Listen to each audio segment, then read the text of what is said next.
హైదరాబాద్ రవీంద్ర భారతిలో కూచిపూడి నృత్యోత్సవం ఘనంగా జరిగింది.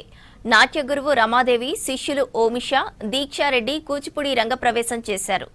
గురువులు, తల్లిదండ్రుల ఆశీస్సులతో చిన్నతనం నుంచే కూచిపూడి నేర్చుకున్నామని తెలిపారు కళాకారులు.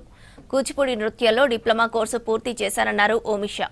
క్లిష్టమైన కదలికలు, భావ వ్యక్తీకరణ నైపుణ్యం సాధించడానికి కూచిపూడి ఉపయోగపడుతోందన్నారు దీక్షారెడ్డి, ఓమిషా. దీక్షారెడ్డిల కూచిపూడి నృత్యం ప్రేక్షకులను ఆకట్టుకుంది.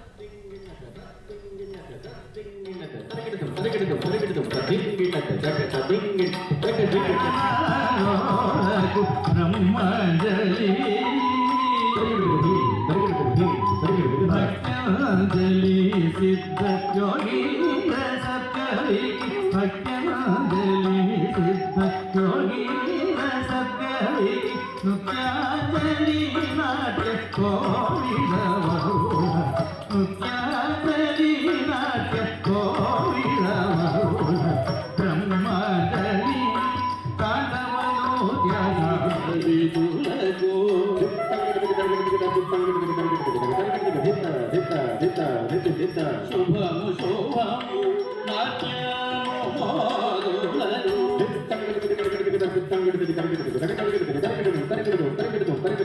శుభము శుభము సర్వజన